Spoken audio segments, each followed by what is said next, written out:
Let's let it play a little bit.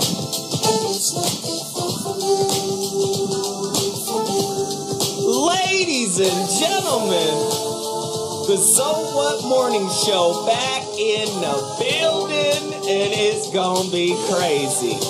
Topics galore. You know what we do. We like to rattle the bird cage of your brain, stretch your consciousness. Yeah, I'm so excited right now. Got great guests. Let me get to it right now. Just let me get right to the business. You know how we do. Books, community empowerment, and then the topic. So, really quickly, my first piece that I need to promote really quickly here.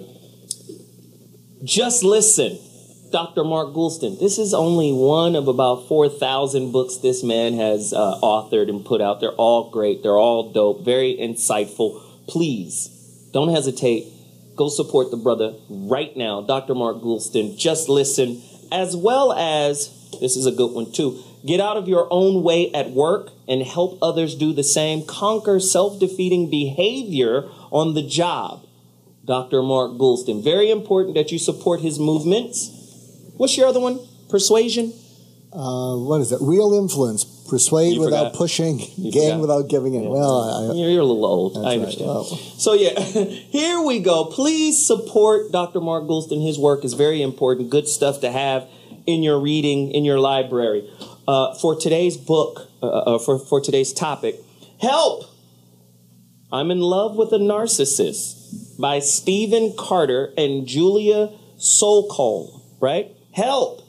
I'm in Love with a Narcissist. Go get the book ASAP. There's another one called Malignant Self-Love, Narcissism Revisited by Sam Vaknin.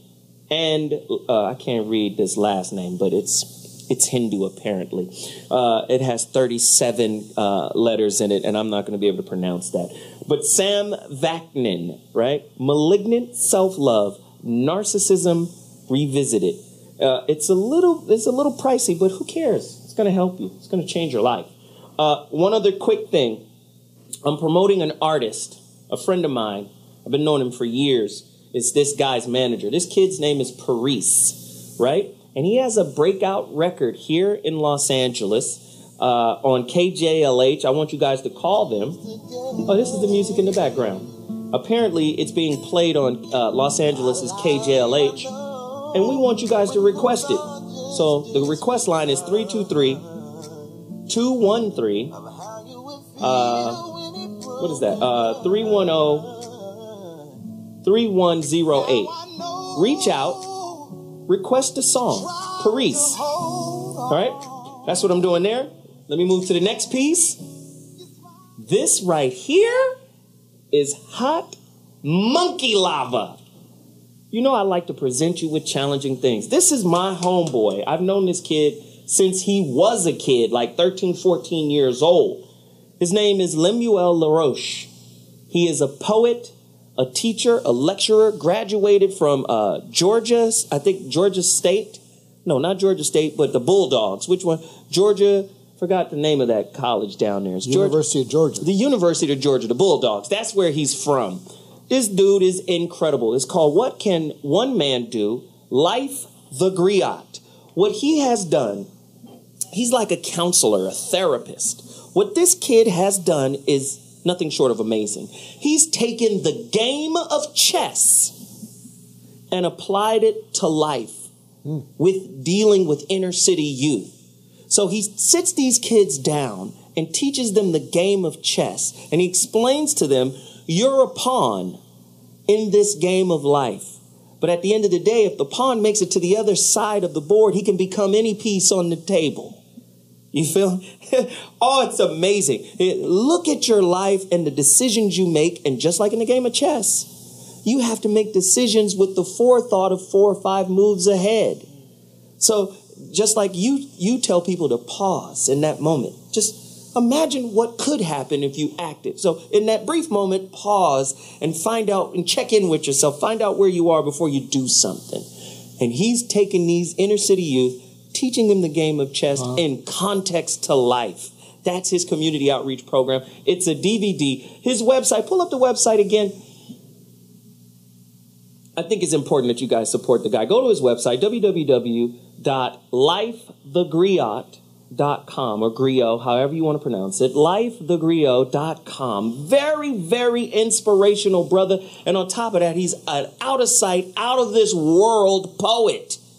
Dude's amazing. If you don't go check him out, you're worthless. Is he a friend of yours? He's a friend of mine. I've known him since he was 14.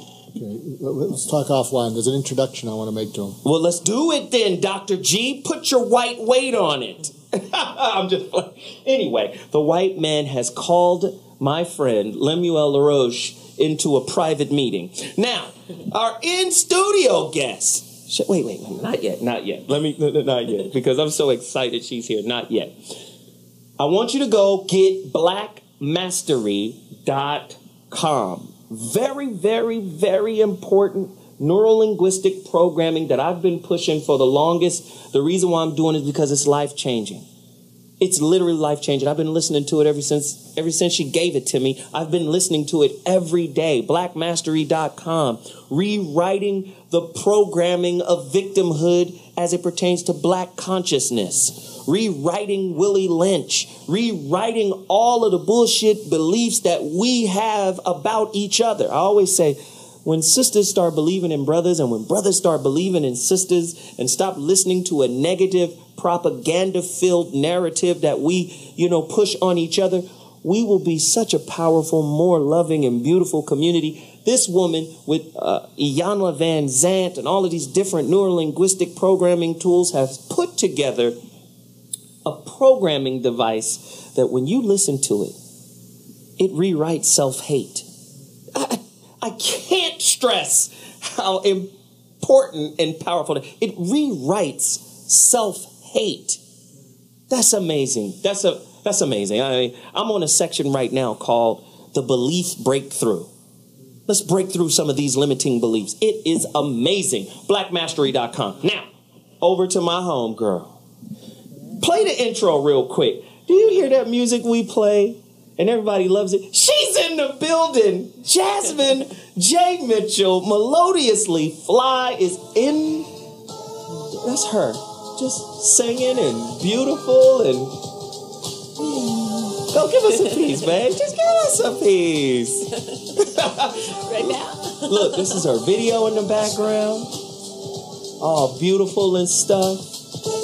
She's in the building right now. She has a new EP. Hello. Tell us, where can we find it? Where can we go get that record? You can find it on Bandcamp. Mm-hmm. It's called Love Kills the Demon, and it's not necessarily new. Slow down. Love don't does talk like what? Zoe. Yeah, slow down. Okay. It's called Love Kills the Demon. Wow.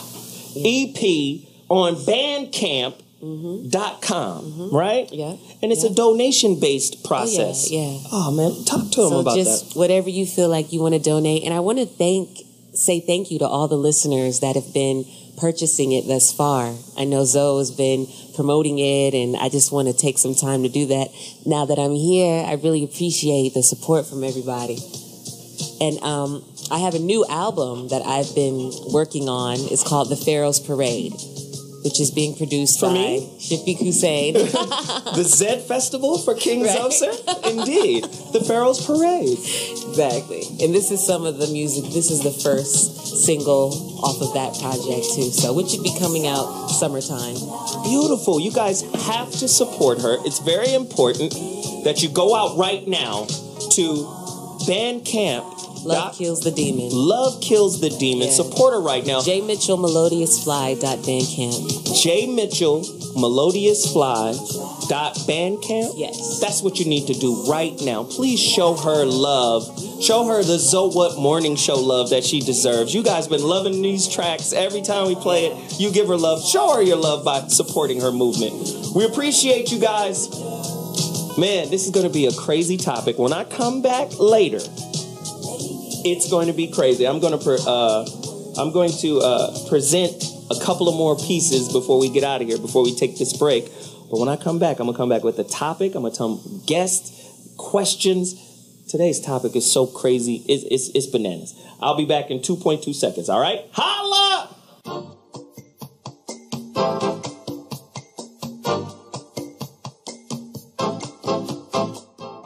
And one of the greatest tragedies in life is getting to the end of your life and looking back and realizing it was mediocre, and it didn't have to be that way. The number one reason is people are unwilling to listen and care about what's important to the other person. But what if you could be someone who dared to care about everybody in your life? When you're in love, smoke gets in your eyes.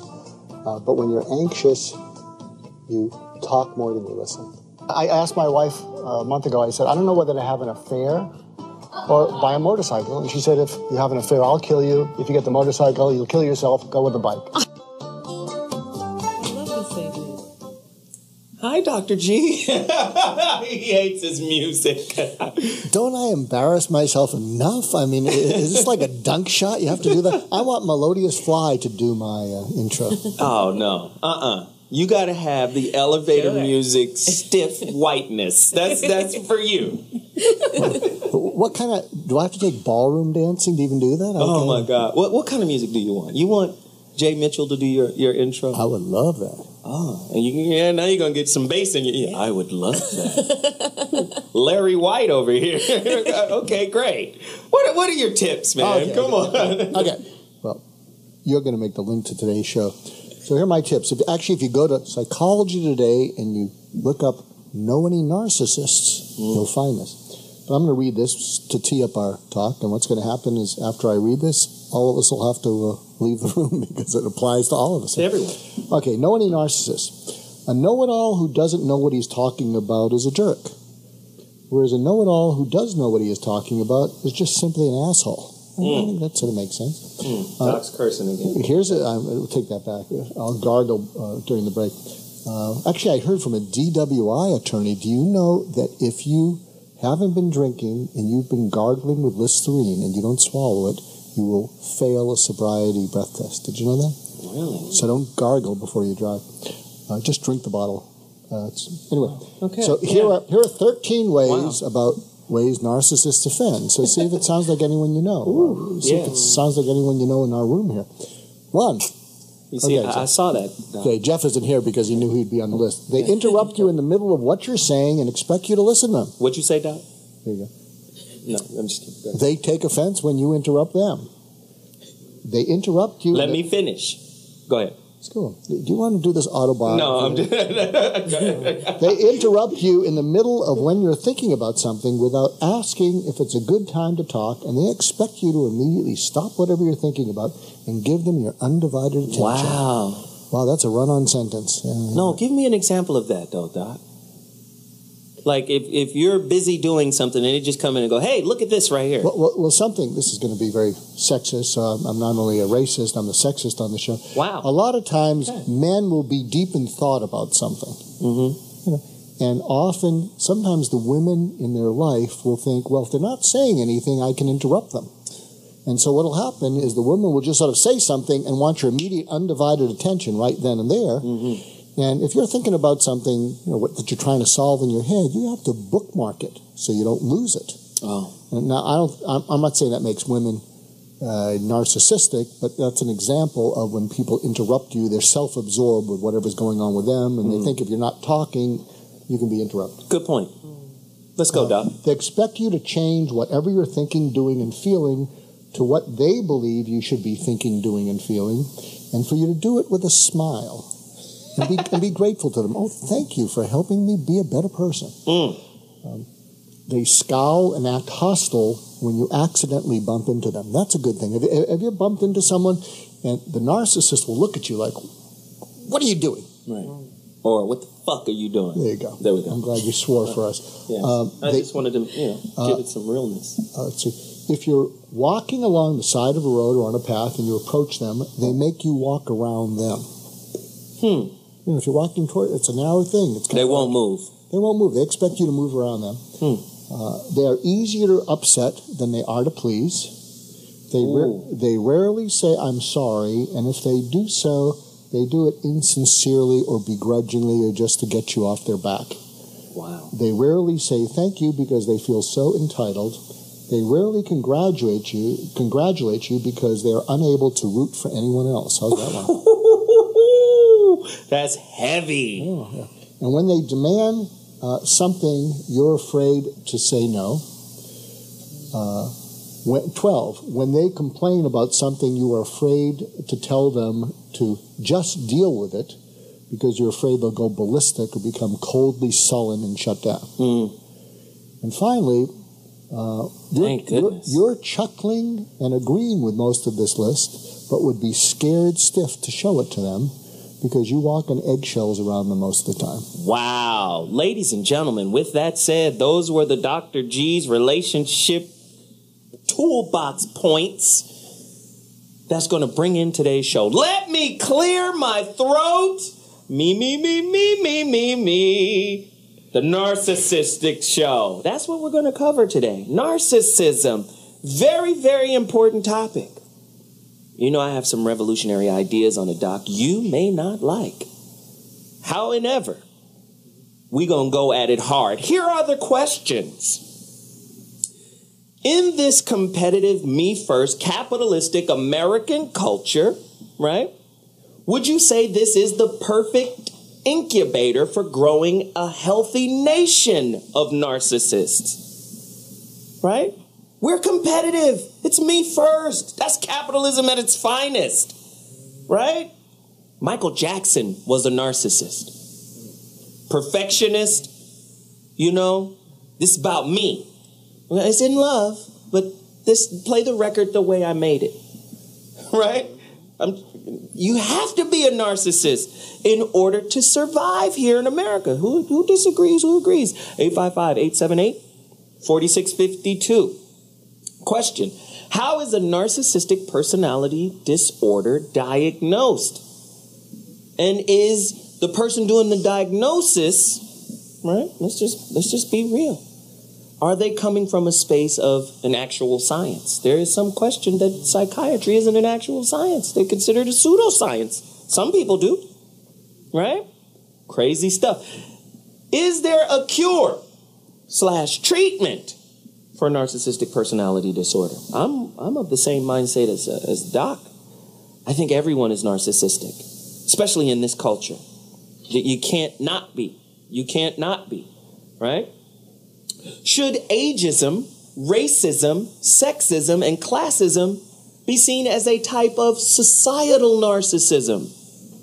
What about nationalism? My country, fuck yours. Let's go to war, bitch. Hey, what do we do? Right? I'm just saying. This is it.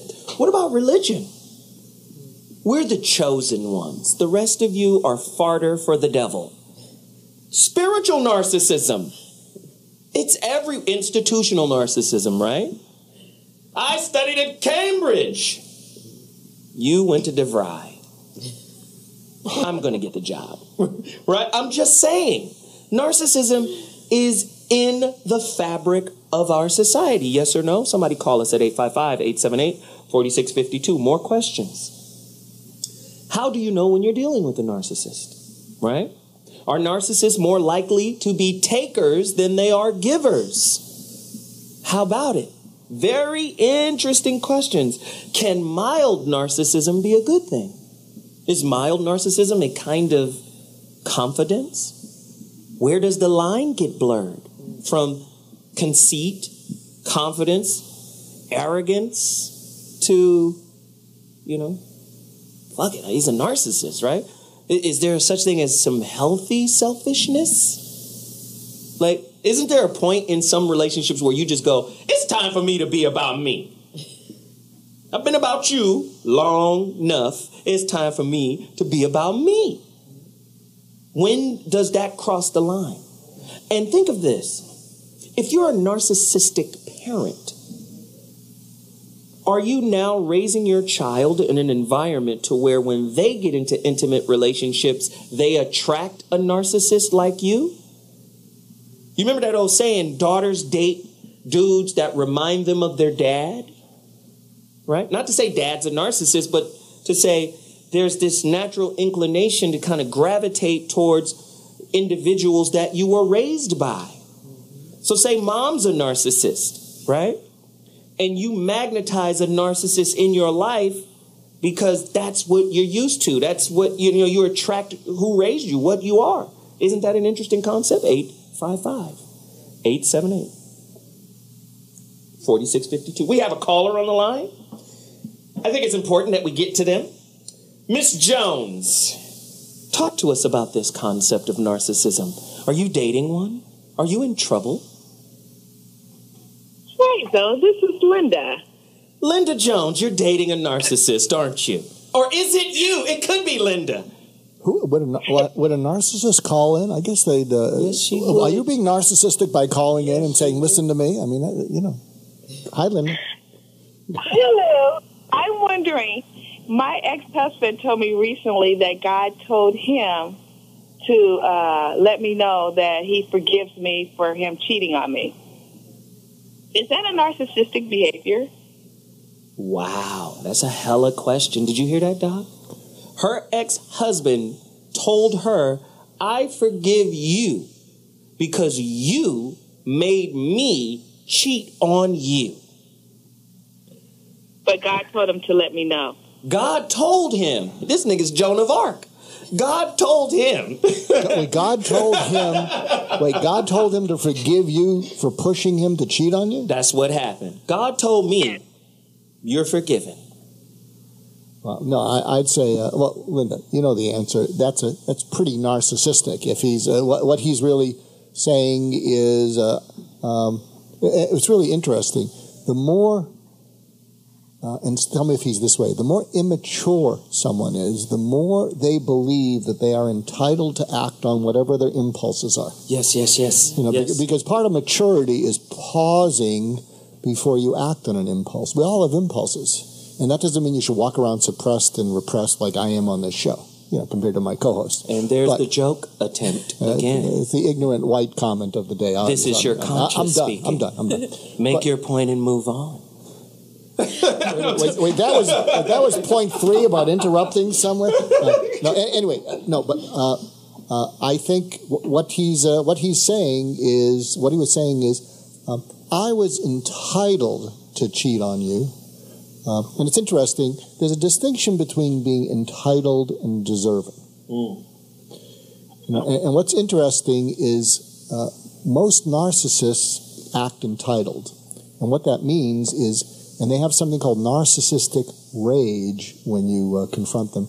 The reason being is that when you're entitled to something without deserving it, when someone says, no, you can't have that, you can't back it up. You don't have any substance because you're acting entitled instead of deserving. Whereas if you're a deserving person and someone says no to you, you may be upset, but then you pause and you make your case because you have earned it. So it sounds like he was a very entitled, immature guy. In 2.2, we'll be back. You like that? You heard the music. You could have finished your point. You had a little something to go. I didn't feel entitled to it. Hysterical. Listen, we're about to take a quick break, but when we come back, more questions, more guests, more information about narcissism. I don't believe it's a real disease. Let's get into it when we come back. So what mornings? 855-878-4652. We'll be back at 2.2. Holla! One of the questions that comes up periodically is to what extent could a corporation be considered to be psychopathic? And if we look at a corporation as a legal person, that it may not be that difficult to actually draw the transition between psychopathy in the individual to psychopathy in a corporation. We can go through the characteristics that define this particular disorder one by one and see how they might apply to corporations.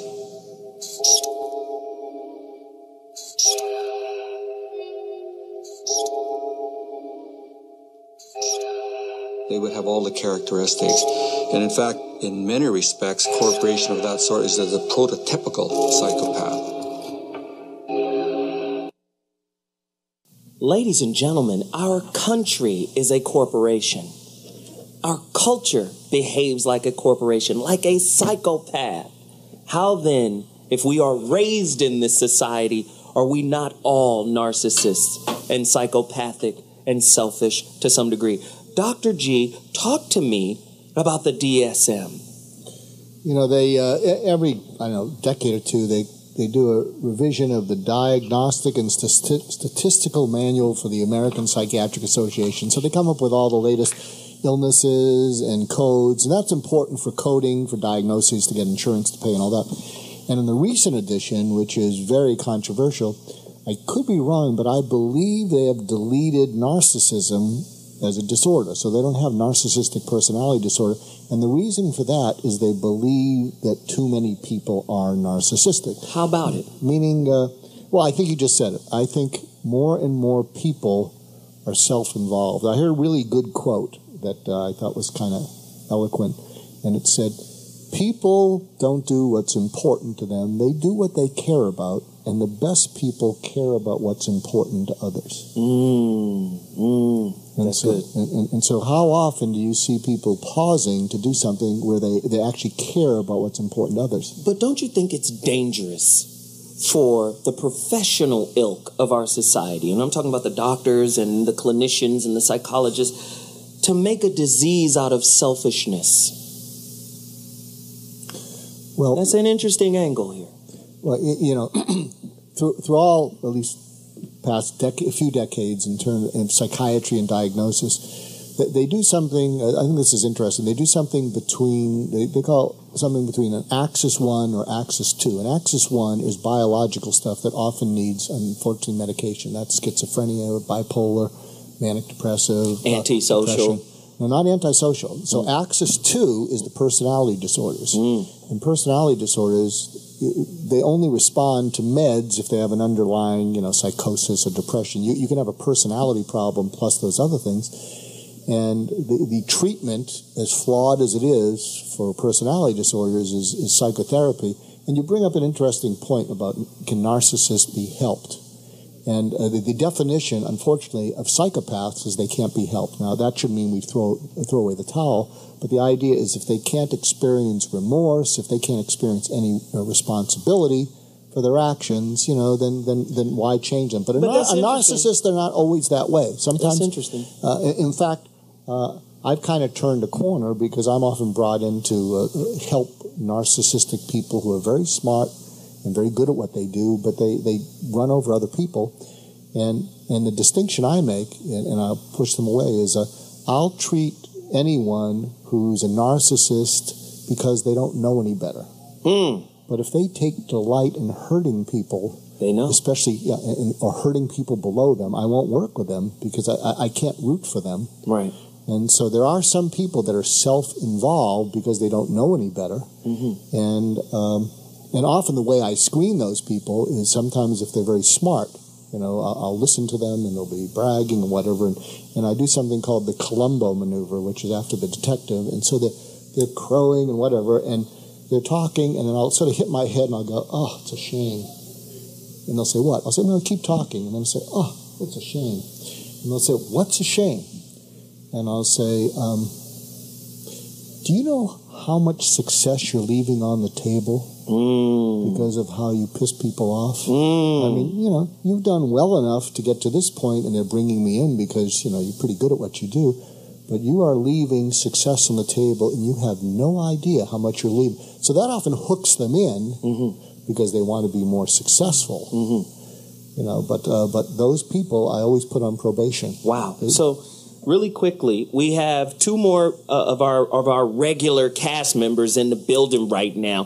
For the old school Murfreesboro, keep it real, down to the ground, old school wisdom, my uncle, Bobby Glanton Smith, is in the building, for one. And then for the feminine, modern, sister, intelligent woman's perspective, Brandy McGee. It's in the building. In the building. Talk to me, Bobby, about narcissism. Is it just some fancy medical term that a bunch of white people got together? Because let me say something about this, too. Back to Doc's point about the DSM. Early in the DSM's life, homosexuality was in the DSM. And then they got together and decided to take that out as a disease. Who makes the decision on what's a disease and what's not a disease? And if everybody's narcissistic, why should we even waste our time talking about it? Talk to me about that, Well, Bobby. I'm going to say something about Bobby. Okay, got to make an emphasis. Shit. He's going to, I asked before if black people blush, so we'll see if this makes him blush. You're about to do something crazy. Bobby don't play. Real men don't play. What I like about Bobby is I think he's the least narcissistic of all of us on the show, of the black males. And the reason for that this is great. is I think that, look, you and Jeff, your radio hosts, and me, I'm sort of, ramping up my narcissism so I can get heard occasionally. But, but part of us suffer from listen to me. And what I like about Bobby, when he speaks, it's kind of listen to this.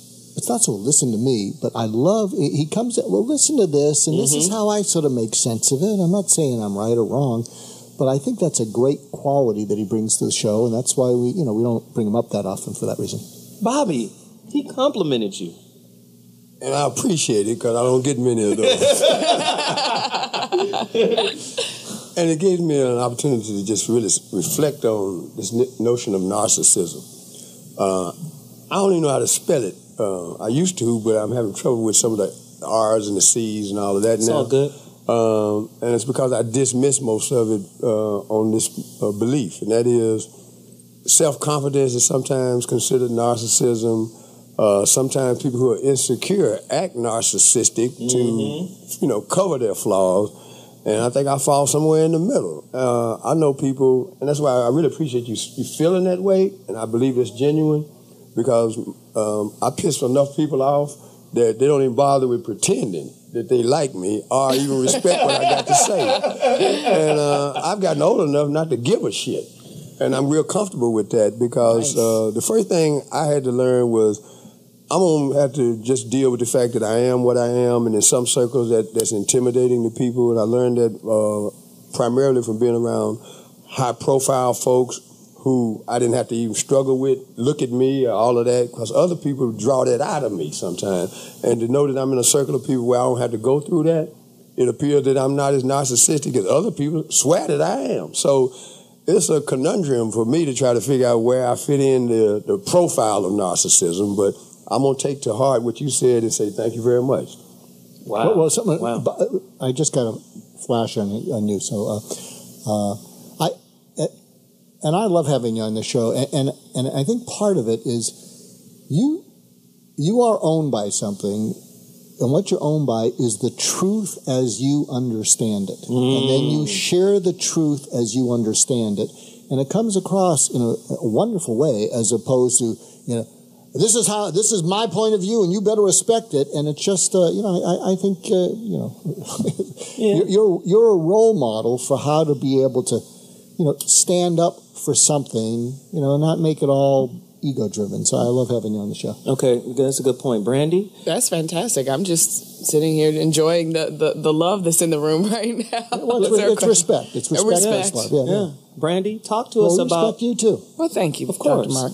Talk to us about social media and the selfie craze. You've got some people saying now that, selfies and social media is actually increasing narcissism amongst teens, amongst adults. What do you think of that? I absolutely believe it is, because it's I have friends, especially, it's not especially women, it's a little bit of everybody, but maybe so, especially women. It's like they have built a following of people on social media by snapping a picture and saying, look at me, look at my makeup, look at my boobs, look at my butt, look at my classic sink look shot. at me in the gym. Yeah. I mean, everything is sort of driven around kind of this sort of look at me attitude, and social media has taken that to, people take you into places where you would never go before. I've seen people post things on the internet of them getting waxed and, just really personal things. And it's like,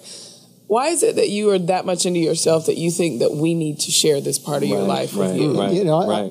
Maybe Bobby can see this in some of his friends. Sometimes I've seen some people who have been in the public eye, some celebrities, and one of them said to me, who had kind of peaked and then was kind of out of it, this was actually a pro athlete, and it was a female pro athlete. One of the things she said is, when you go from somebody back to anybody, it's the same as being nobody. Wow. And I think there's a somebody envy, and just being anybody means you're a nobody. A somebody envy. Yeah, I'm going to be somebody, and I'll show you I'm somebody. And the point is, there's a desperation, and I think there's something about being anybody is like nothingness.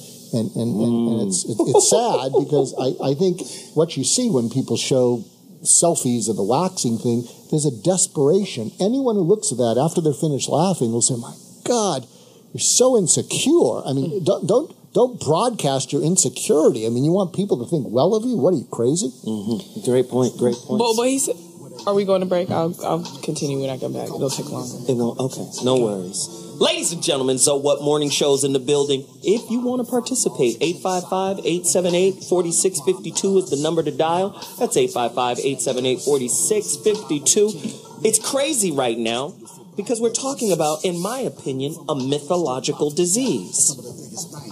It's mythological because I got to control these people some kind of way. So if I label them ill or sick, I can medicate them. And you know, medicine prescribed by psychiatrists changes brain function. That's a whole nother dance. We'll be back at 2.2, ladies and gentlemen. Crazy. Welcome back. Now, millions of photos are shared on social media every day. But an increasingly popular online craze is concerning parenting experts. They say it's creating a generation of narcissists. Celebrities do it, even former First Ladies. It's the selfie, the digital self-portrait. A selfie is basically a picture of yourself. It normally has this trademark sort of signature. A person's holding their hand out from their camera. Tech expert Val Quinn says they're everywhere. You got Facebook, you got Instagram, you got Snapchat, Twitter. Teenage girls are 5 times more likely than boys to post photos of themselves online. 15-year-old Casey Grismali and her friends take hundreds of selfies every year. We take selfies anywhere, everywhere. And if you look at a celebrity photo, you think, that looks really cool, I want to try and do that. It's a beauty contest sometimes because if your friend posts a picture and you look at it and you think like, oh, maybe I should do that like a little bit better. Experts say we're raising a generation of self-promoting, self-absorbed oversharers. Well, let's ask Sunrise parenting expert Michael Carr-Gregg what he thinks about this. Michael, good morning to you. Good morning. Are we raising a generation of narcissists? Look, we've actually got some science behind this. A 2013 January study called the American Freshman Survey asked first-year university students to compare themselves to their peers. Now, they've been doing this survey since 1966, and in the last 4 years, there's been a dramatic rise in the number of first-year uni students who describe themselves, you're going to love this, as exceptional. Not only that, there's a 2006 study where kids were given the Narcissistic Personality Inventory, which is a 40-item test with items like the world would be a better place if I was in charge. 2/3 of these kids scored above average. So I think the answer to your question is a definite yes. Oh, Michael, you grumpy old man. That's me. Isn't this just, with technology, the modern-day version of a slide night? Instead of being bored by Aunt Agnes's holiday photos for 4 hours, you just take photos of yourself for 4 hours. That can't be healthy. Not at all. You're going to accuse me of a moral panic. But think about this, Koshi, the privacy issues, because many of these kids post these things with their identity clearly known, the geotagging on, so not only people know who they are, but where they are. Yeah. Think about the bullying they're exposing. And see, this is what I mean by a false disease. The survey said that most of the teens view themselves as exceptional. That's wrong. Yeah, in this case, it is. I don't think it has anything to do with narcissism as much as it does with self-absorption without credentials or a resume. All right? Other than snapping a photo, what have you done that would make you feel that important to anybody other than yourself? And that's where it becomes problematic for me in terms of how do you define that. Mm-hmm. And I get what you're saying about it's a false narrative in a sense. I agree with that. But you got to call it something. And my estimate is just you full of yourself for the wrong reason. Was Muhammad Ali a narcissist? Absolutely. No, he wasn't. He was the real deal. See, it's a difference when you're the real deal. Is Kobe Bryant a narcissist? No, he's the real deal. He's Michael a snitch Jordan. and a great basketball player. Right? But I think narcissism is related to greatness. No, it's not. I don't think so. No. I don't agree. Can I finish my point? Oh, how about that? You gonna do that. Knock yourself out. How about that? Be narcissistic. Go ahead. Knock yourself out. You guys are exhibiting narcissistic behavior by interrupting me. Right? No. Okay, so again, when you find great people, there is a streak of narcissism in them if you look at their biography, who they are, what they've done. There's a certain, I don't give a fuck about anybody else. I'm here with it, right? I'm going to tunnel vision almost. And nothing matters, no one matters until I accomplish my goal. Quincy Jones was a guy like that. I met Quincy a few times. He's like that. The people I know have been, when I work for Madonna, there's a tunnel vision of, and nobody else matters. Something I mentioned earlier. I think a better term is entitled versus deserving. Because I think when you talk about Muhammad Ali, when you talk about any, they're deserving, meaning there's a term called ETR, earn the right. They earn the right to say things and be heard. So Cassius Clay at 22 years old earned the right. Nobody really knew what was up. And he came in there and said, I'm going to knock this motherfucker out in foe. No. Because I'm pretty and I'm the greatest in the world. No, before anybody knew it. No, people can grow into who they're meant to be. I think we're making excuses. We're going to have to bring in a professional because the doc has fallen off the wagon. April is on the line, somebody special. April Davis, please come in and clean up what the doctor was doing because it seems like he's justifying narcissism and some other things. I don't really understand what the doc is saying. Help us, Miss Davis, please. Well, I do agree with somewhat of what you guys are saying in regards to, some of these celebrities or some of these people that have risen and they are definitely very successful. Because people, they're not the narcissism and people that are successful, it's not necessarily mutually exclusive. You can be a narcissist and be very successful. Mm-hmm. And it's maybe those traits of a narcissist that have got you to that point. There definitely are a lot of celebrities, a lot of politicians, just a lot of people, CEOs that have risen to power because of their narcissistic traits, and that they have a vision and they go after it and they get things done. But then on the other hand, you have plenty of those that, they like you said, they're entitled, or they think that they are something that clearly they're not, because they have this grandiose idea of who they are, and that's not actually it's not accurate. Yeah, April, this is Doc. Thank you for that, and comment on the idea about sometimes you have to be single-minded to succeed. And single-minded, and I think what happens is if you actually have a vision or a goal and you see it clearly. So, for instance, we can throw in Steve Jobs, because he had a single-minded vision of the computer that the masses would like. And in fact, he saw it so clearly, he couldn't build it, but then when people threw something in front of him, he'd say, nah, I don't want the on-off switch on the iPad or whatever it was. And so talk about single-mindedness, because I think some of the greatest accomplishers of things is they had a single-mindedness that other people would say, well, they're self-involved, they're narcissists, but maybe they were dancing to this drum, this calling. So tell me what you think about any of that. Well, it's definitely true that one of the behaviors of a narcissist is that they have this vision and it's kind of a tunnel vision, and they only see things one way. So when people come in with suggestions that might basically go against anything that they're thinking, that's going to be met with fire. They're not going to appreciate, or they do not like when people maybe counter them or come up with other ideas, because they want all the credit. Everything is theirs, they're best, they're, entitled to everything too, and they will take advantage of those people, that anyone that is below them or maybe has a weakness below them as well. So we were talking earlier before you came on, and I was talking about narcissism, say like a spiritual narcissism, it's in religion. I believe authority is a type of narcissism, because everything is validated by an authority.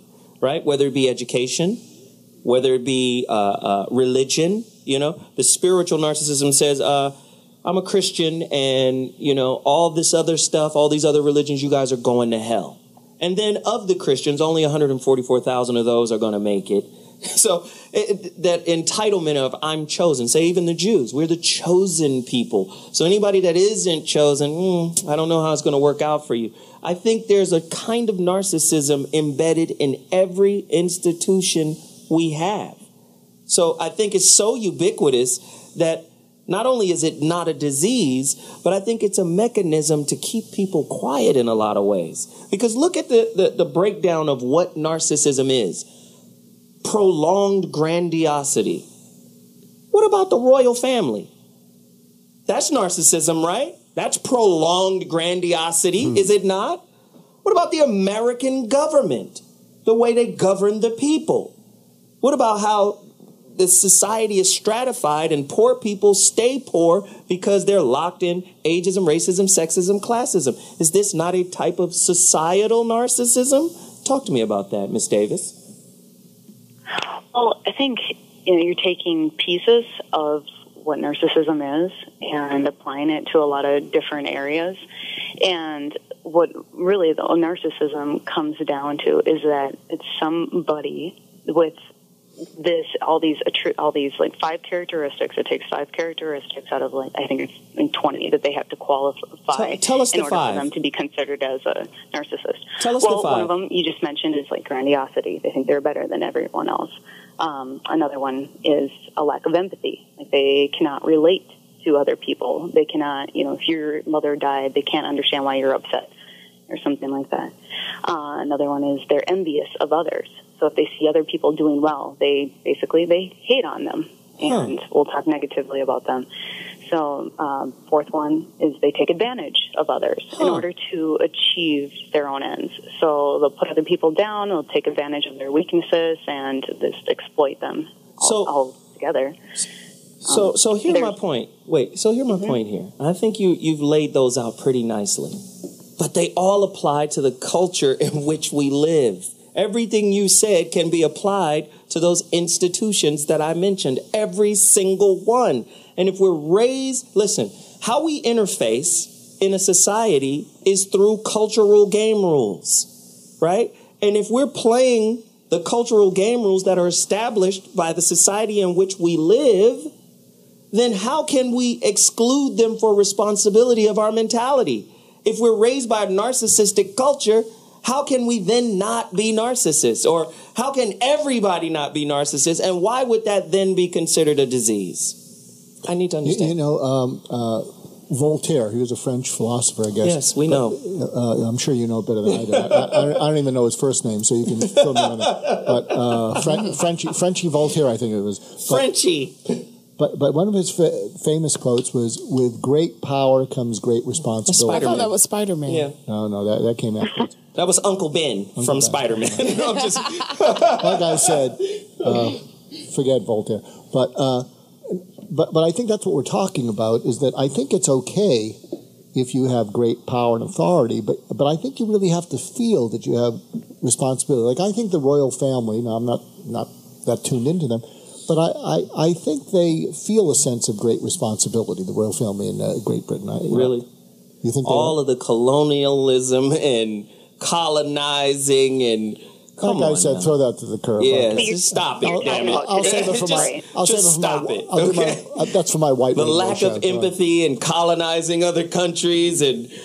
Like the royal family today, you'd say that they do everything they do is around charitable organizations, and it's just bringing attention to just different organizations out there that maybe could use more money or funding and stuff. They don't get paid to do that. They're goodwill ambassadors, basically. That's who they are I think today. What you mean. Wow, that's news to me. Bobby, please, somebody save me from this morass. Like I said, they still living off wealth that was created by virtue of the subjugation, the domination, and everything else. So they still on easy street, so they got time to just, now we're going to be philanthropists. I was talking about the Kansas City Royals. Okay. Now we can talk. And the dot. Radio. Jeff, we need you. Jeff Brown couldn't make it today because he had a flat tire. But now I really miss Jeff after Dr. G and his foolishness and his folly. Anyway, we're about to take another quick break. When we come back, more guests, more questions. Again, narcissism. Very interesting topic. We'll be back at 2.2. Holla.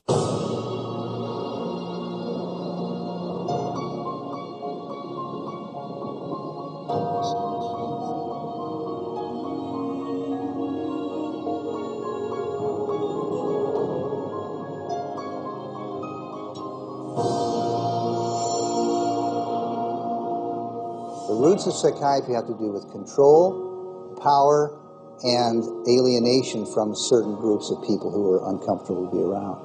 They were locked up in these places to get them out of the way. The history of psychiatry, I think, really is related to institutions. Bethlehem Royal Hospital in London was one of the world's first psychiatric institutions. Commonly referred to as Bedlam, the hospital was little more than a warehouse for those deemed mad. Inmates were confined to cages, closets, and animal stalls, chained to walls, and flogged, while the asylum charged admission for public viewings.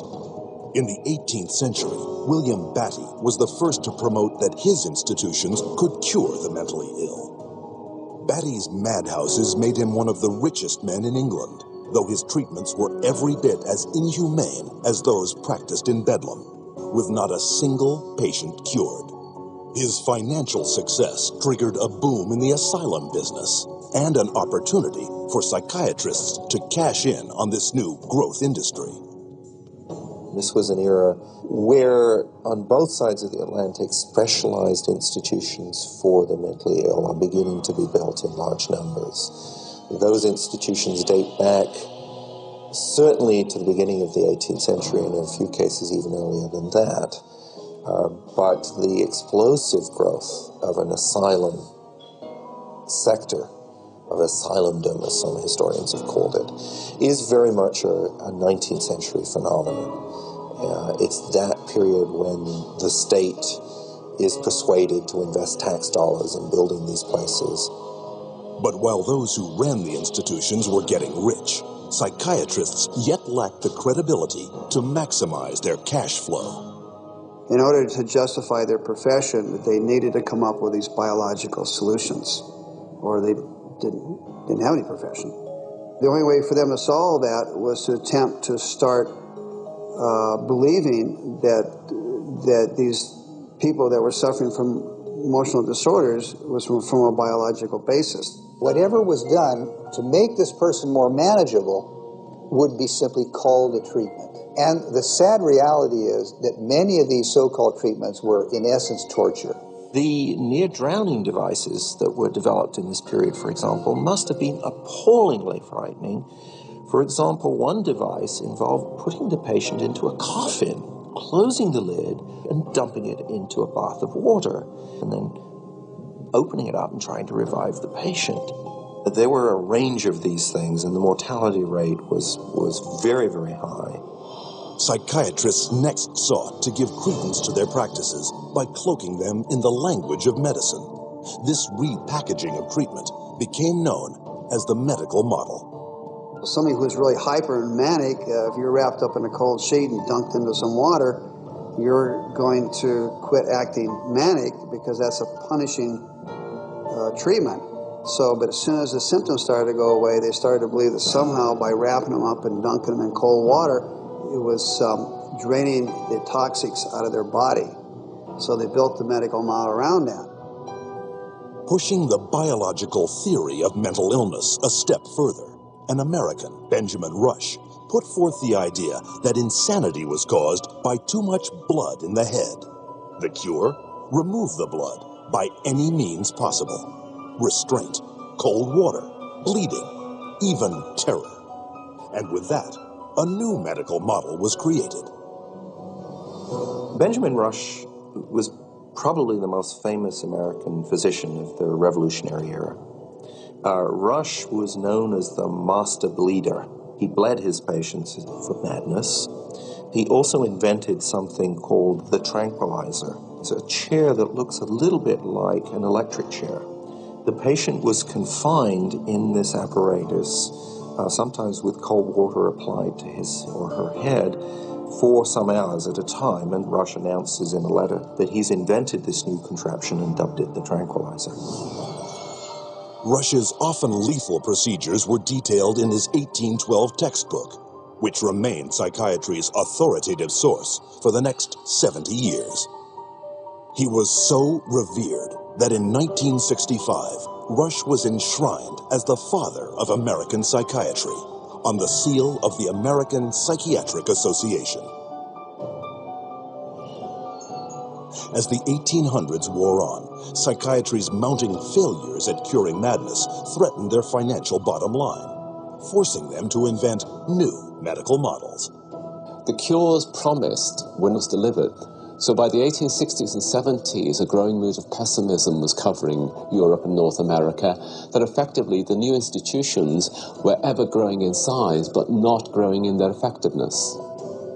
The 20th century brought more medical models. American psychiatrist Henry Cotton mutilated his patients by removing their body parts, declaring this a breakthrough in the treatment of mental illness. The earliest target was the teeth and then the tonsils and the sinuses. But when patients didn't get better, the enthusiasts for this treatment then started to move down the body and to say, well, obviously patients have swallowed bacteria in their saliva, so stomachs need to go, spleens need to go, colons need to go. As public outcry escalated over torture and maiming of patients, psychiatrists would invent new methods, each one hailed as the miracle cure. But each one was ultimately proven no more effective nor less brutal than the last. This is a history of psychiatry, more or less, to damage the patient. I mean, this is a version of the original model, which was to chain them like animals. If you're doing it to somebody because you insist that they have to change, and you're going to do that by turning the screws, you might say, whether it's with medication, restraint, whatever, that's torture. And a huge part of what psychiatry has done really comes down to torture. As the 20th century progressed, psychiatry would continue to seek legitimacy by transforming itself into a medical discipline. But they succeeded only in creating more efficient ways of inflicting mental and physical torture and death, a legacy that has carried forward into modern psychiatry, with its most profitable medical model to date, the mass drugging of millions. But to do this, psychiatrists first had to shatter one of mankind's most cherished beliefs, decreeing that people were not what they thought they were.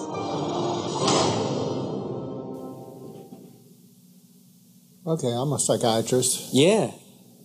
I'm going to let you talk. Shit. I'm going to move over a little bit yeah, to the we're gonna opposite step direction. to the side and let you deal with that. No, I agree with a lot of that, so that's why I'm pausing, and I'm a psychiatrist.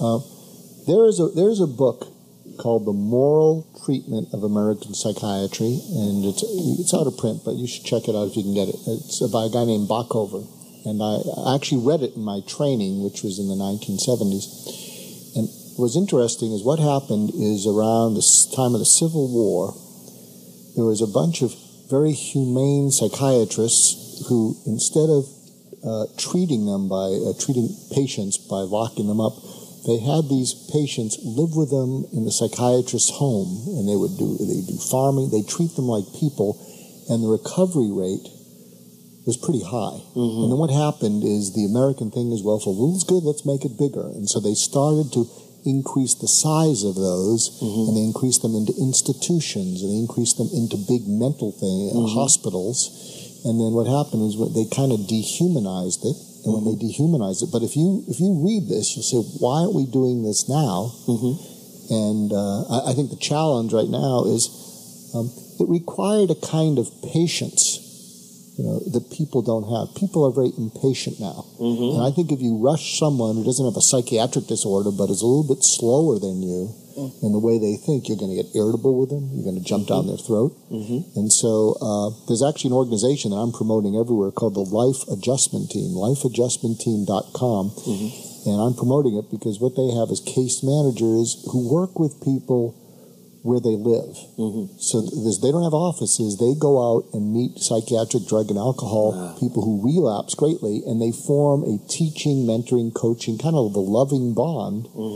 And they have decreased relapse by 90%. Wow. And so nobody knows about this. Is there a website? lifeadjustmentteam.com. And actually the founder, Pete Lynette, Linnett, he was on Good Day LA talking about the need to treat people where they live as opposed to having them come to your office for an hour and maybe you have a good conversation, but then they get triggered by a text message or whatever. Right. So the idea is spend up to 9 hours a week with them and they can internalize that, whereas once a week for an hour, or if you're seeing a psychiatrist for meds, once a month for 20 minutes. It's crazy. It's crazy, yeah. Listen, April Davis on the line. Can you tell our fans where they can find you and support your work? You have a website or something like that? April? Oh, sorry. Yes, yes. It's cupidscronies.com, UPIDSCRONIES.com. Let me just say, there it is up there on the website. We see it, cupidscronies.com. Let me just say, we really appreciate all of your information, your insight, your passion. You're a very, very great guest and beautiful and all of that. We might have to have you back sometime soon. Are you down for that? Of course. I was just going to say I agree with what he was saying, because when you go to somebody's home and you're helping them, it's just they're going to be so much more open to it than if you take them out of their comfort zone and put them into a facility or put them into an office, with white walls. It's just so much more intimidating. So I think that this Life Adjustment Team, that sounds amazing what they're doing. Wow. Well, thank you. We really appreciate it. Thank you for having me. All righty. Ladies and gentlemen, So What Mornings in the building. This is a very interesting topic. Narcissism. Would people ever call you a narcissist, Bobby? Has it ever happened? I've been called worse than that. And during the break, we were having a discussion, Brandon and I was sharing with a few years ago, actually many years ago, I was living in Louisville, Kentucky, finding my way. And this lady that I work with, she pulled me to the side and she said, you have a lot of problem with women, don't you? Because they perceive you as someone who thinks too much of themselves. I said, look, I had a good-looking mama. And my daddy must have been decent-looking, too.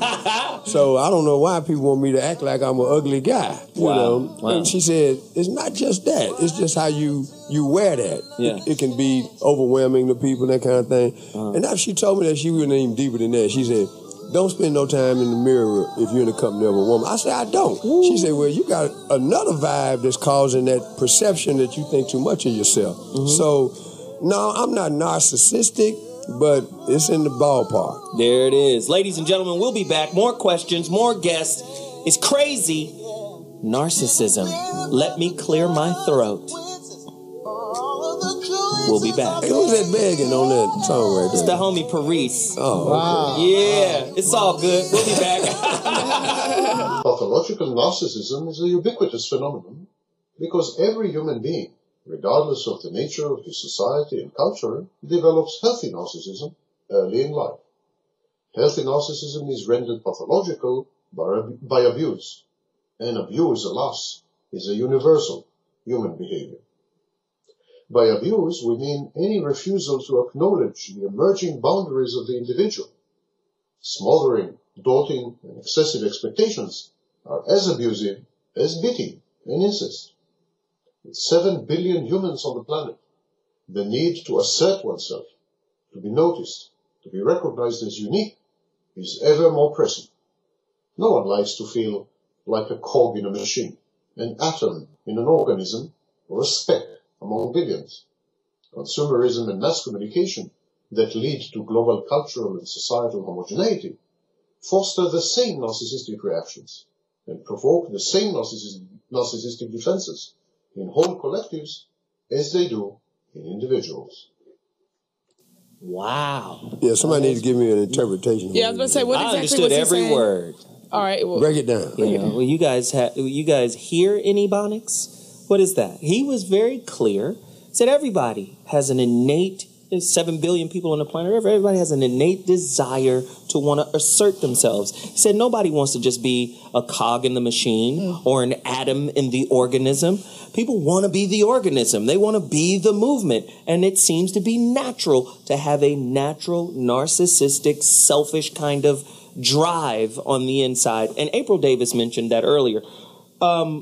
Again, for the listeners, people want to know what that book is you mentioned. Somebody hit me and said, could you tell them the name of the book? It's called The Moral, M-O-R-A-L, Treatment in American Psychiatry by J.S. Bockoven, B-O-C-K-H-O-V-E-N. I emailed it to you. Excellent. Now, let me just say this really quickly, and then over to Bobby, and then we have a guest on the line that's listening right now. Is Jay-Z the most narcissistic rapper ever? Is rap itself? What about Kanye? What about the genre of rap music? I mean, it's been braggadocio since the very beginning. It's been aggrandizing of accomplishments. It's been, I'm the greatest ever. I mean, is that really a bad thing? Some people say Kanye is the most arrogant, narcissistic MC of all times. Bobby? I think generationally, that has become something of a phenomenon, because when Ali was raising his hand and saying, I'm the greatest, he had already proved that he was the greatest. He stepped in the ring and told him, I'm going to beat Sonny Liston for the world championship. And he felt that way before he did it, and he went out and proved it. Now, you can be packaged as all of that without any substance whatsoever. Good point. And I have a problem with that, but in terms of defining why people are motivated to do certain things, I honestly have seen in my lifetime people overlook or not admit that they listen to the following station 24/7. WII-FM. What's in it for me? WII-FM. We stay on that station all the time. And when we're in the presence of people who ignore that, we go right back to that station. What's in it for me? Because you done told me about you and all of your accomplishments and everything, but I'm over here listening to WII-FM. There was a word in what you said, ignore. And I could, sometimes because people are preoccupied with something that's on their mind, and they may not be self-centered, they're just preoccupied. Sometimes when they don't notice you, it doesn't mean they are ignoring you. But I think a lot of people personalize it. It's like, well, you're not noticing me. You're not listening to me. Well, I'm sorry. I got a kid in the hospital. I could be dying. I have other things on my mind. No, you are ignoring me. And I think people are too quick and oversensitive, that if you're not tuning into me right now when I want it, you're ignoring me, and that justifies my coming after you. And I think we've become really oversensitive to this. We have another guest on the line right now, Dr. Ellen Kenner. I don't know if you've been listening as we've been kind of going over narcissism, what is, what isn't, what's the gray line between arrogance and conceit, and then narcissistic personality disorder, NPD. Can you come in and kind of expand on what are the basic telltale signs of someone suffering from NPD and how to deal with them? From narcissistic personality disorder. Yes. Well, I have been listening to you, and I think there's a major confusion that's pervasive. And I think that I need to clarify that first. Please do. I'll do it by describing the narcissist person. The narcissist person is a person who might be very charismatic, they may be charming, they may love bomb you, they may seem really nice, but they're very empty inside. They've never built genuine self-esteem. And because they don't have genuine self-esteem, what do you have to do if you don't have the real thing? You fake it. Fake it till you make it, yeah. And so they can't leave themselves open. A person with genuine self-esteem is an open book. They have nothing to hide. But if you feel very inadequate, very vulnerable inside, and very much angry at the world, which is really anger at yourself turned outwards, and you feel like you need some sort of control, then you take on this feeling, and here is part of the definition that you asked for, of grandiosity or superiority. Mm-hmm. You adopt a stance that I'm more important than you. You need constant attention. You need to be in the spotlight. And there are a lot of, I mean, my sister's delightful, and she's not a narcissist. And when we're together, she lights up the room, and that's a wonderful spotlight. So I'm not saying being in the spotlight is bad. It's that making it so that nobody else is visible, psychologically visible. It's all about you. And you need to show off. You're actually very envious of anybody who has genuine self-esteem, so you try to put them down, subtle put-downs. And you feel like the world owes you. And you know, what else do? You exploit others, and you don't have any empathy. So those are when we talk about narcissism, those are the key factors that you're looking for. Dr. Ellen, that Yeah. sounded very nice, but it also sounds like part of the human condition. And can we justify those things collectively as a disease, as a mental disorder? Well, you know, you're talking about how they group people into categories. You know, you've got anxiety disorder, you've got depressive disorder. I'm a different type of psychologist. I recognize what they call nosology, all these different categories, and they do have a function. I look at every individual as an individual, not as a collective. And I will judge a person who comes in. Sometimes someone comes in from a very bad family, and voila, you've got a lovely person who's trapped in a very bad family. Or it could be vice versa. You could have a very upstanding family, and you have one bad apple. And each person is an individual, so I very much am against that collectivist viewpoint that somehow we all digest food together, we all breathe together, and, you know.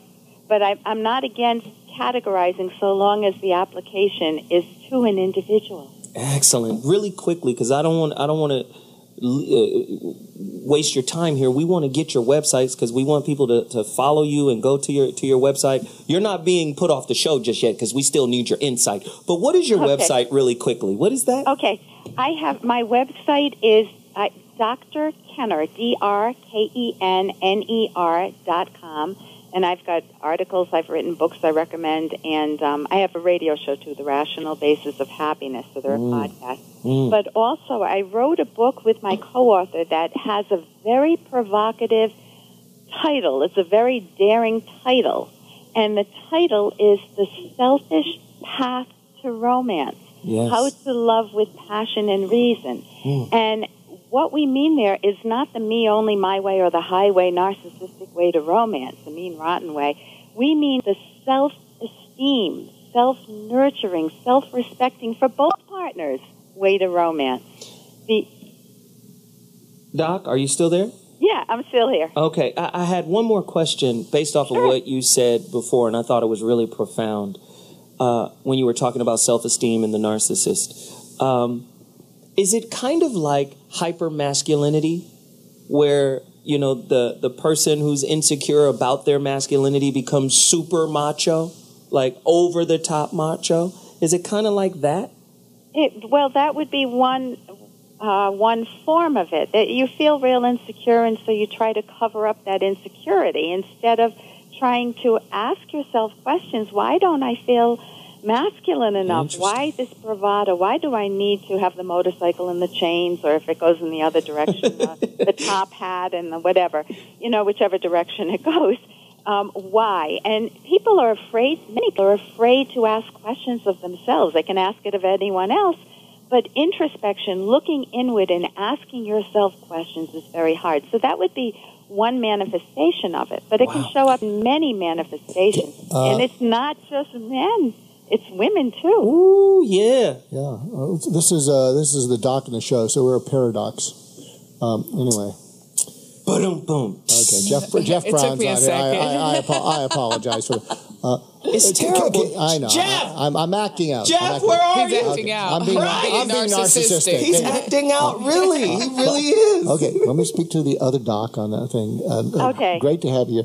Can you share a kind of question that that you have asked narcissistic people, or they can ask themselves, that can reveal to them that this isn't serving them? What's a question you've asked someone that causes them to go, whoa, this may not be a good thing? Can you share some of your secret sauce? Oh, which doc are you talking to? I'm talking to you. No, I talk to myself. I'm a doc anyway. The paradox are talking to each other. Tell me what's most important to you in life, or tell me what you've liked as a kid, or I want to get underneath all the layers. And they may initially tell me that they really like their business. Maybe they've become a type A person and they control everyone around them. But it isn't like a collaborative business. It isn't a fun place to work at because they're so micromanaging. And say, tell me what you like about that. And you do something that's called the downward arrow technique. Oh, good. Whenever answer is given, you say, and tell me more about that. Mm-hmm. So tell me, and where did that come from? It sounds like you really like to be in charge and be in control. And tell me a little bit more about that. Well, I felt, I don't know, you might get a few layers down. I felt out of control as a kid, and I promised myself I'd always be in control. And tell me, how does that work for you? You could go in a different direction, too. But you keep pursuing their own thought path, so it's not you lecturing to them. It's you guiding them on their own self-discovery to the point where you're uncovering some of their modus operandi, their core premises, their core ideas that drive them.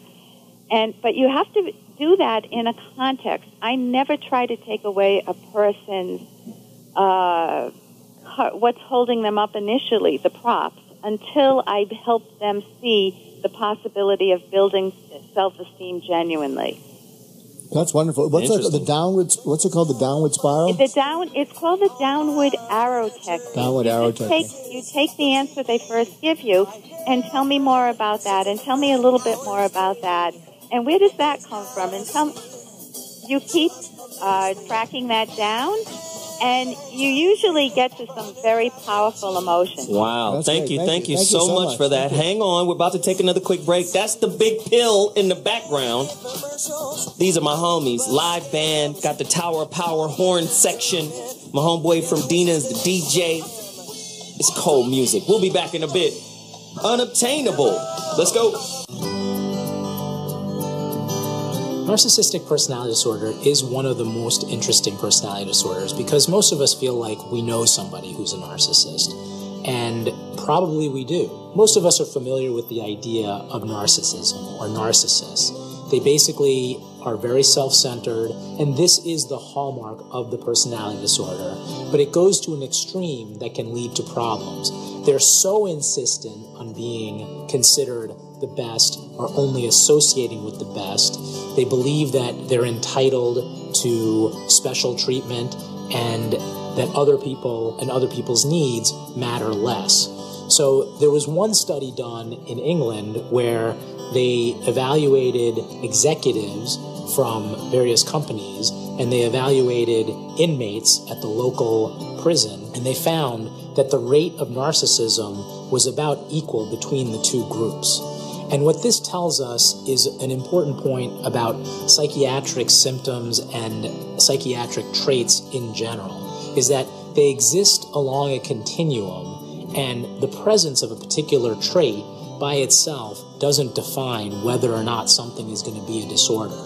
People can use particular extremes or particular traits and make it work for them and actually be quite successful. And often it's believed that for certain executives, a certain level of narcissism can actually be a good thing. Unfortunately, it often makes these people difficult to work with, and it's not a good thing for the people who are around them. So in terms of treatment, individuals with narcissistic personality disorder don't necessarily come into treatment specifically for the personality disorder, but if the traits of the disorder lead them to the same kind of conflicts in their careers or in their personal relationships, they can develop depressive symptoms and will often present to treatment due to the depression or the anxiety that's caused by their narcissistic traits. And the best treatment for narcissistic personality disorder is psychotherapy, and it usually is a long-term treatment, But in general, individuals who do stick with treatment can improve, and that is the main point. Unfortunately, many individuals with narcissistic personality disorder can't tolerate the treatment and usually drop out of treatment before they've had any significant improvement. Ladies and gentlemen, that was a very interesting video, and it covered a lot of stuff that we covered today. But again, well, you'll hear it in my final statement. Dr. Ellen Kenner. Yes. You're still with us, yeah? Yes, of course. This is a great, great, great show today, and I really appreciate all of the information you've shared with us.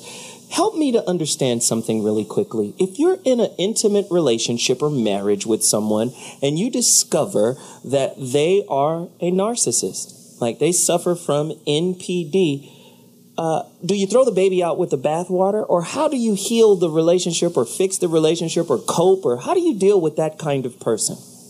You go into therapy yourself and figure out an exit plan. Wow. That's a deal breaker then, yeah? I'm saying that just if I'm thinking of very advanced narcissism, I mean, people are mixed, and there can be very good aspects of a person that's fighting against their own tendency toward narcissism, so they may not be a full-blown narcissist at the time, at any moment. But you don't ever want to find yourself trapped in a marriage, or even having the person as a roommate or a coworker, or as a boss, who's always putting you down, who's trying to control you, who tries to isolate you from other people, who needs to be in the spotlight all the time. We call that advanced narcissism would be an abusive relationship. Where you have to walk on eggshells all the time. You're worried about what they'll say to you. You're worried that they have to control by what? Maybe anger at you, or put downs, or humiliation, or and unfortunately, many partners buy into it. They tend to find partners who are people pleasers. So you're saying this is more of a psychological kind of abuse, emotional abuse, verbal abuse, even, right? It can. Well, yeah. If it's all about me and you dare to talk about you, I want to shift the focus back to me. Well, what about my kids? Or what about my job? I'll turn it back on me. And if you dare to have the audacity, the courage to continue talking about yourself, I'm not going to be a happy camper if I'm a me only, my way or the highway person. Wow. So if you're trapped with, and I've helped many people deal with narcissists, typically as that clip that you had illustrated, narcissists do not like being in therapy because they know on some level that they don't even want to clearly identify to themselves that they're a mess inside. Wow. And so they can't even hold up a psychological mirror to themselves. Doc? Yeah, go ahead. Yeah, I've written a few books, and I wrote a book on listening. And my next book, which I am a narcissist. You had to lead with that. There you go. Thanks. Thank you. No, that was being a topper instead of a plusser. We talked about that on the prior show. But my next book is about how do you have conversations with people that kind of make you nuts, and so that'll be out in a couple of years. But one of the tips that I've learned through many years, and it doesn't always work, but there's something that I say that, bared teeth gets bared teeth, bared neck sometimes gets bared neck. And so what you want to do is have skin in the game, and something that has worked with some of the people I know who have been with narcissists is to say something such as, I need your help with something. But you say it not in a kind of an intriguing way, and they may go, what? But they might say, what? Because the tone is, I need your help with something, and they'll say, what? And if you were to say, you are capable, whether you intend it or not, you are capable of making me feel worse about myself than anyone I know. And my way of dealing with it is to avoid you. And I don't have any control over it. And I need your help because you may have even picked it up that I find ways to avoid you, and I need your help to do something so that I don't feel so awful about myself. And I'm hoping matter to you enough so that you at least think about it. So you're making kind of a statement, and you're putting your neck out there, and they can say, "Oh, the heck with you," and whatever. Oh, it's gonna get chopped off. See, Bobby, we from Tennessee. Yeah. That just sounds like a bad person to me. Well, not only that, I wouldn't take that kind of risk if I even had a feeling like that about somebody. I wouldn't give them that kind of ammunition because typically they're gonna use it against me. But where it helps, and I want you guys to weigh in. So hold your thought. Is see if you say something like that, we don't have any control over how people hear what we say. We have control of how we say it. And when you can say something that honest, and if they chop your head off, that gets you closer to the realization this is never going to change, and I better get out. So what you can say after a conversation it's like an opportunity to dodge the bullet when you see that. And when you say that and they rip it apart, it helps you realize inside yourself, that's about as honest as I can be. That's about as non-reactive as I can be. And if that's how they deal with it. Now, one thing to be aware of is a lot of narcissists, they have to win every point. So they can say whatever they want and just let it go, because sometimes the next day they may come back and say, so try not to get too hurt by whatever the response is, because sometimes, not that often, but the next day they'll say, that conversation, that was kind of a crappy comment I said to you, and you just caught me off guard. But what if they never apologize? What if they never own up? Then it gets you closer to say to yourself, what am I really getting from this? Wow, Brandy?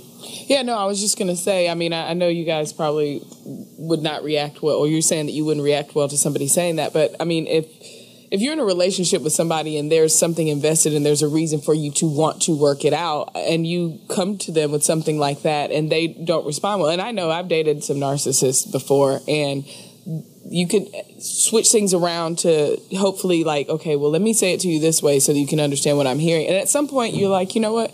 You're never going to hear me. Ever. So I have to decide then for me, does this work for me or not? I have to turn and be a little bit narcissistic for myself, for my own good, because some people just, it doesn't matter how you flip it. They're never gonna give you any amount of that type of attention. Right. We have to wrap Dr. Ellen Kenner. Yeah, I would love to jump in. Listen, make your final thought here, and then when you're done, tell them the website one more time, because I want them to visit Brandy, or I think it was Brandy you said. Yes, that's right. I would never consider what you're doing, that wonderful self-assertion that you had as narcissistic yourself. That is self-assertive. That's that selfishness that I talk about. That selfish only means concern with one's own interest. It doesn't imply whether you do it negatively or positively. Right. And if you do it positively, you're building self-respect and self-esteem, and you're nurturing yourself. It's all the good stuff. So don't give it the name narcissism. And I'll give you my website. It's drkenner.com, drkenner.com, or selfishromance.com. Wow, thank you so much, Dr. Kenner. This has been a lot of fun. Oh, and I love what the other doc said. I think that's the other doc. I thought that was a great message. Right, the paradox. Yeah, we got it. Thank you so much. Thank you so much. We appreciate it. And maybe you could come back sometime soon. Thank you so much. We like that. Anytime. Yes. Bobby, you had a final thought, and then Brandy. Well, my reaction to what they're calling narcissism is behavior. Good behavior, bad behavior. And my rule of thumb is when I deal with human beings, I'm going to start with the nice piece. I'm going to be nice to you because I'm invested in people in that way. Right. I'll lick you till I lick you clean. Then I'm not going to lick you anymore. Just that simple. Takes a licking, keeps on ticking. And there you have it, another joke attempt. Brandy? No, I mean, wow. Over here licking clean. Like 8 attempts this show. Jeff! Go ahead. No, I mean, and going in with what the doctor was saying, I said narcissism, but I don't think it's necessarily narcissism to take care of yourself. I think it's absolutely, you must do that, and if you don't do that, you're in a world of trouble. So that's all I have to say. Excellent. We're about to take a quick break. When we come back, final thoughts, and we're rapping. Great show. Oh, I love this record. This is the Big Pill again. Man, this is a great band. Funky. Check it out. Oh my God, I love that. I want music like that for me. Wrong. You're going to keep with the elevator music and the whiteness of it all. But you said something during the break that was very poignant and profound. I will share a piece of my final thought. Would you please say that? One of the reasons people stay in relationships with narcissists or stay in jobs that they can't stand or stay with a lemon car that they can't let go of is they can't believe and accept that they're not going to get anything back from everything they put into us. So they can't accept that that they can't let go of a future that is never going to happen. And they just keep, and hope is not a strategy. Wow. Wow. I love that, but it still kind of illustrates my point about people are in it for self-interest. And for me, personally, listen, NPD characteristics and traits, abusive cycle, alienation, always and never statements, anger, baiting, blaming, bullying, cheating, denial, disassociation, domestic theft, emotional blackmail, sense of entitlement, false accusation, favoritism, fortuitous litigation, gaslighting, grooming, harassment, hovers and hovering, impulsiveness, imposed isolation, intimidation, invalidation, lack of conscious, lack of objective, object consistency, magical thinking, listen to that, neglect, normalizing, no-win scenarios, objectification, parental alienation syndrome, pathological lying, proxy recruitment, raging, violence and impulsive aggression, sabotage, scapegoat. Listen, it goes on and on and on and on. It sounds like just a myriad of definitions that describes the human condition. To me, everyone is like this. We live in a culture, to some degree, whether you like it or not, to some degree, everyone has these things going on in their life. And we live in a culture that actually grooms us to be this way. You can't be raised in a poisonous society and think that some of that poison ain't going to get into you. It's how we are. And for some of us to step aside and say things like, they have it worse than us, so they have a disease now, and they need treatment. To me, that's the problem. The society in and of itself is sick. I always make this quote from my favorite philosopher, J. Krishnamurti. It is no measure of health to be fully integrated into a sick society. So what we're doing now, according to a sick society's definition, is assimilating to what is considered normal. There is no normal in sickness. It's the sick calling the sicker, ill, right? We're all sick. And at the end of the day, you can't turn the human condition into a disease unless we all have it. And if we all have it and then there's no cure, we should find a way, right? There's no cure, right? So we should find a way to try to just say, okay, accept who we are as human beings, as opposed to labeling. I see some people that are in the motivational speaking zone that says, be around people who are like you, right? Be around people who have the same goals as you, right? First off, if you've attracted a sick motherfucker, chances are you might be sick or you wouldn't have attracted him in the first place. My big mama used to say, you wouldn't be in an accident if you weren't there. So guess what? If you're attracting this, you must be this. You can't bring something into your sphere, into your being, if you're not that inherently. So again, it's a scapegoating that goes back to entitlement. I don't deserve this. How did this happen to me? Because you're you. Those are my final thoughts. You better remember, relationship is the university of you. And until you accept the reflections that manifest to you as curriculum, you're going to keep taking them classes over and over again. That's what I got to say on it. Now, with that said, I want to tell everybody I appreciate y'all for weighing in. We ain't got no answers.